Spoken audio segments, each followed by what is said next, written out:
बिस्मिल्लाहिर्रहमानिर्रहीम। अस्सलाम वालेकुम students, my name is Abdurrahman and I am teaching you biology. Students, इस सेशन में हम चैप्टर नंबर 9 का अहम तरीन टॉपिक स्टडी करने जा रहे हैं and that is about the life cycle of Adiantum. Okay, इसका स्ट्रक्चर वगैरह हम प्रीवियस सेशन में स्टडी कर चुके हुए हैं और आज हम इसके सिर्फ लाइफ साइकिल पे मेन फोकस करेंगे। इंपॉर्टेंट लॉन्ग क्वेश्चन है और इसके अंदर एक और शॉर्ट क्वेश्चन भी है जो भी मैं आपको बोर्ड पे बताता हूँ। तो डिटेल्स बोर्ड पे देखते हैं। ऑलराइट, सबसे पहले तो स्टूडेंट्स मैं आपको एक टर्म बताता हूं that is related to the life cycle of Adiantum. और ये टर्म क्या है, इसके लिए आप याद रखें हेट्रोमॉर्फिक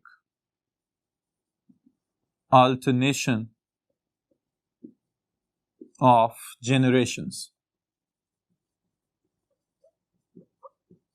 ऑलराइट, और फिर इसके साथ ही साथ एक और टर्म डिप्लोहेप्लॉन्टिक लाइफ साइकिल।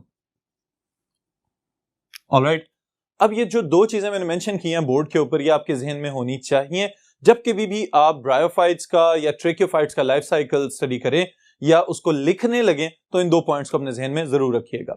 पहले वाली चीज हमने लिखी है हेट्रोमॉर्फिक अल्टरनेशन ऑफ जेनरेशन। इसका मतलब यह है कि इसके लाइफ साइकिल में दो मुख्तलिफ इकसाम की जेनरेशंस होंगी। एक जेनरेशन स्पोरोफाइट जेनरेशन और दूसरी जेनरेशन गेमिटोफाइट जेनरेशन। ऑलराइट, दूसरी तरफ हमने ये लिखा है डिप्लोहेप्लॉन्टिक और इसका एक और नाम भी होता है हैप्लोडिप्लॉन्टिक लाइफ साइकिल। ओके, अब ये डिप्लोहेप्लॉन्टिक से क्या मुराद है कि one phase of the life cycle it will B haploid and the other phase of the life cycle it will B diploid. Alright, तो वो कौन कौन सी दो जेनरेशंस हैं जिनके मुतालिक हम ये सारी बातें कर रहे हैं। The first one is the sporophyte generation.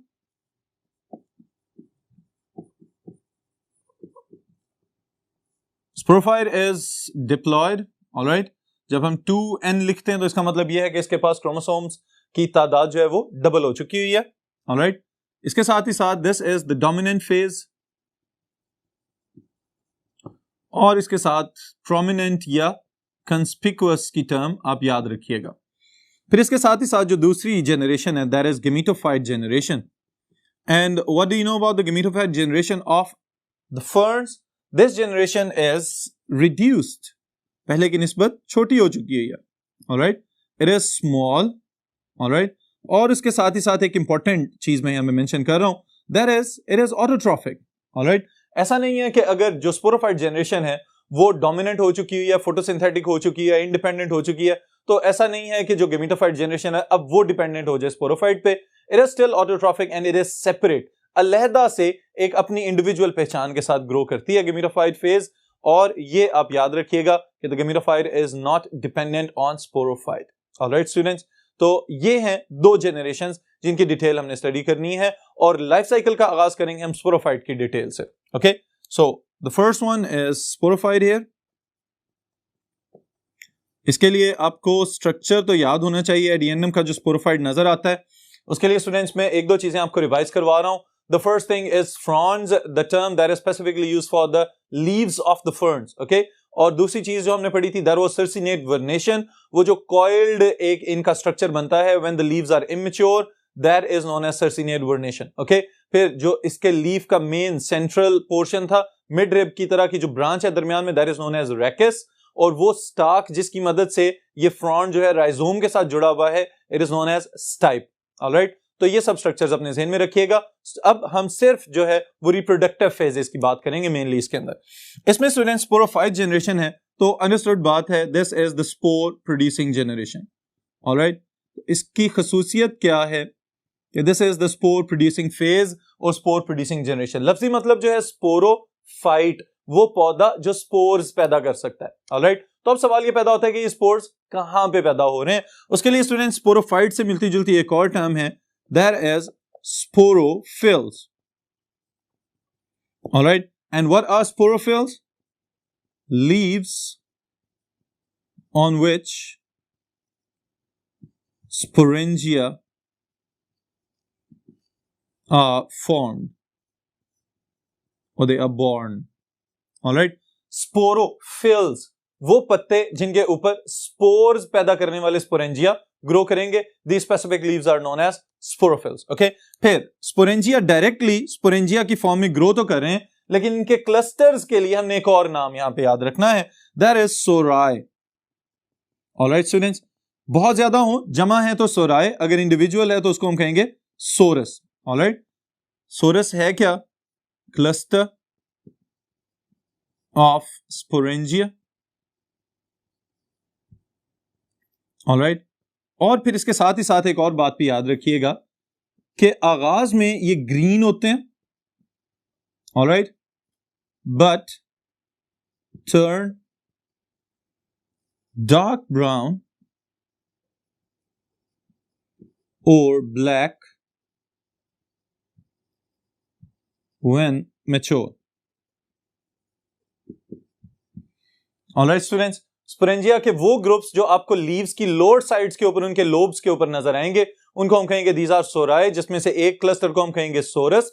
आगाज में जब ये ग्रो कर रहे होते हैं तो ग्रीन कलर के नजर आते हैं, लेकिन जैसे ही मैच्योर होते हैं तो डार्क ब्राउन, शाइनी या ब्लैक कलर के आपको नजर आ सकते हैं. ऑलराइट, ये इंपॉर्टेंट फीचर है, याद रखिएगा about the sori of the ferns. और इसके साथ ही साथ एक और टर्म, फॉल्स इंड्यूसियम. ये क्या चीज होती है? फॉल्स इंड्यूसियम वो स्ट्रक्चर है जिसका मैंने आपको बताया हुआ है कि जहां पे स्पोरेंजिया को लीव इनफोल्डिंग बना के अपने जो लोब्स हैं, उसके जो एंड वाले पोर्शंस हैं, उनको यूं बेंड कर दे अंदर की जानिब, ताकि स्पोरेंजिया को प्रोटेक्शन प्रोवाइड की जा सके. तो ये वाला जो स्ट्रक्चर बन रहा है इसको कहते हैं फॉल्स इंड्यूसियम. एक प्रोटेक्टिव स्ट्रक्चर है, लेकिन असल में चूंकि ट्रू प्रोटेक्टिव स्ट्रक्चर नहीं है, तो इस वजह से इसको हम कह रहे हैं फॉल्स इंड्यूसियम. ऑलराइट स्टूडेंट्स, फिर इसके साथ ही साथ अगर नेक्स्ट हम देखें तो एक बहुत इंपॉर्टेंट पोर्शन आ रहा है, and there is about the structure of sporangium. इसी के अंदर स्टूडेंट्स आपके लिए एक इंपॉर्टेंट शॉर्ट क्वेश्चन है, और वो शॉर्ट क्वेश्चन क्या है कि what is the difference between annulus and stomium. Okay, important short question है, इसलिए तवज्जो रखिएगा.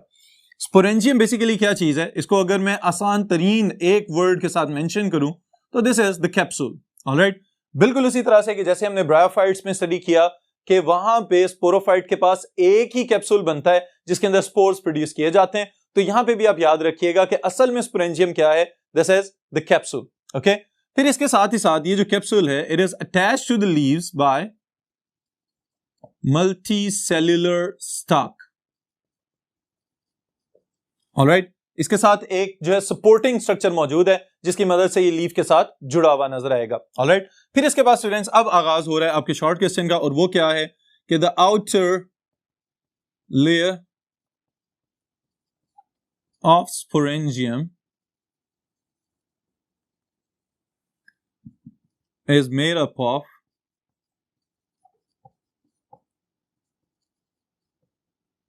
thin layer of cells, all right, with thick cell walls.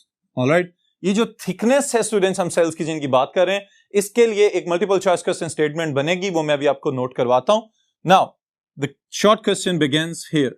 What is the difference between annulus and stomium? all right, उसके लिए जरा ऊपर वाली statement पे गौर करें कि जो स्पोरेंजियम की आउटरमोस्ट लेयर है वो थिन सेल्स की लेयर पे मुश्तमिल है. ओके, यानी बिल्कुल ही सेल्स की एक बारीक सी तह है, लेकिन यहां पे मल्टीपल चॉइस क्वेश्चन स्टेटमेंट ये है कि इस थिन लेयर ऑफ सेल्स की जो सेल वॉल्स हैं वो मखसूस किस्म के एंगल्स के ऊपर थिक की जा चुकी हैं, यानी कि थिक हो चुकी हुई हैं. ऑलराइट, अब इसमें याद रखिएगा कि अगर हम एन्युलस की बात करें तो हम ये कहेंगे इट कवर्स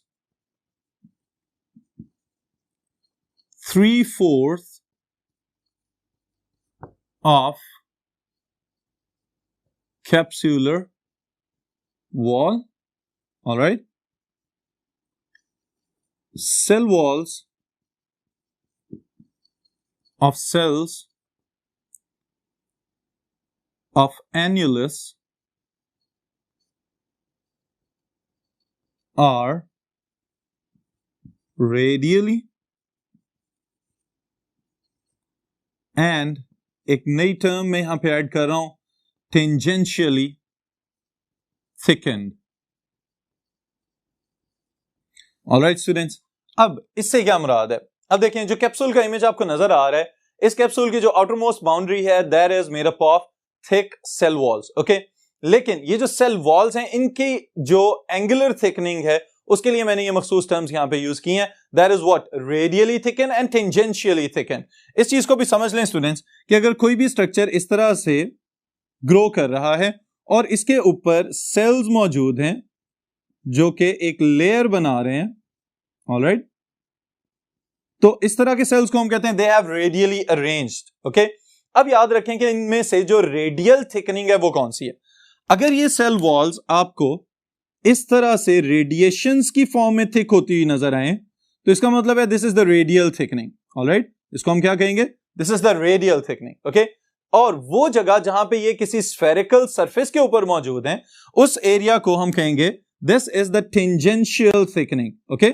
जो कि लिखा हुआ है आपकी किताब के अंदर कि फ्रॉम द इनर साइड, जो अंदरूनी साइड से सेल वॉल्स की मोटाई में इजाफा किया जा रहा है वो बेसिकली टेंजेंशियल थिकनिंग कहलाती है, और जो इसमें से ऊपर की जानिब को रेडिएंट सेल वॉल्स हैं बाहर निकलती हुई उसको हम कहते हैं this is the radial thickening, alright students. तो ये कैप्सूल की वॉल के अंदर जो एन्युलस वाला पोर्शन है उसके रेफरेंस से आप याद रखिएगा कि रेडियल थिकनिंग कौन सी है और टेंजेंशियल थिकनिंग कौन सी है। मैं इसको यहां पे लेबल भी कर देता हूं, this one is the radial thickening, alright, and this one is tangential thickening, alright students. फिर इसके साथ ही साथ एक इंपॉर्टेंट चीज ये है कि जैसे ही स्पोर्स के डिस्पर्सल का वक्त आता है तो उस वक्त एन्युलस की वॉल्स जो हैं वो चूंकि मौसम उस वक्त तक खुश्क हो चुका होता है तो ये कॉन्ट्रैक्ट कर जाती हैं। इनकी कॉन्ट्रैक्शन की वजह से जो इसका ऑपोजिट पार्ट है स्टोमियम, वहां से स्पोर्स के डिस्पर्सल को पॉसिबल बनाया जाता है, ऑलराइट। लेकिन इसके लिए हमें स्टोमियम का भी पता होना चाहिए। तो what is stomium? Basically it is the part of the wall of the capsule, okay. It comprises of 1/4 of capsular wall, all right.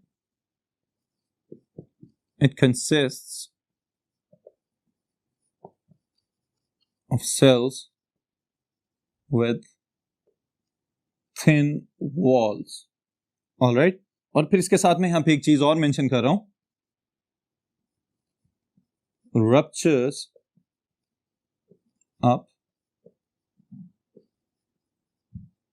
for spore dispersal, alright students। अब ये वाली चीज आप याद रखिएगा, शॉर्ट क्वेश्चन है, what is the difference between annulus and stomium. ये दो तीन पॉइंट्स आप लोग मेंशन करें उसके साथ तो ये कंप्लीट शॉर्ट क्वेश्चन बन जाएगा, ओके। लेकिन अगर पूरा लॉन्ग क्वेश्चन पूछ लिया जाए कि right a note on the structure of sporangium, तो फिर आप ये सब के सब स्टेप्स मेंशन करेंगे और इसके अगली चीजें जो भी मैं लिखने जा रहा हूं वो भी साथ साथ जरूर लिखिएगा। अब स्टूडेंट्स एन्युलस और स्टोमियम के साथ अब सवाल ये पैदा होता है कि कैप्सूल की हम बात कर रहे थे अभी तक कि इसकी वॉल की ये थिकनिंग है और इस तरह से स्ट्रक्चर है, इसका ज्यादातर सरफेस एरिया एन्युलस ने कवर किया हुआ है और स्टोमियम के पास बिल्कुल छोटा सा एक पोर्शन है जिसको उसने ऑक्यूपाई किया हुआ है। उसको भी अगर आप उस इमेज के ऊपर गौर करें तो आपको नजर आता है this is a lip like structure, okay. तो जैसे ही ये कैप्सूल्स मैच्योर होंगे इनके अंदर जो प्रोसेस चल रहा था वो क्या था, स्पोर मदर सेल्स के अंदर मियोसिस हुई और उस मियोसिस की वजह से हैप्लॉइड स्पोर्स बन गए, ओके। अब ये जो हैप्लॉइड स्पोर्स बने हैं इनको डिस्पर्स करना भी जरूरी है कि इनका छिड़काव कर दिया जाए ताकि इस लाइफ साइकिल की सेकंड स्टेज का आगाज हो सके।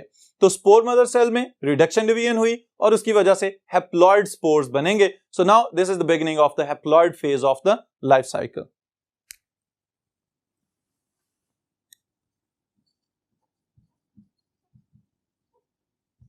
Spores, they are basically haploid, all right, and they are produced within the sporangium,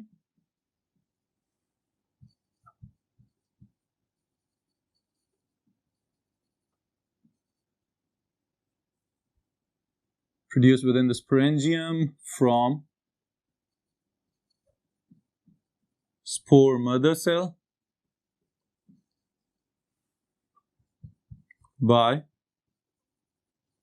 reduction division, all right students। तो ये स्पोर्स की प्रोडक्शन की बात हमने की है।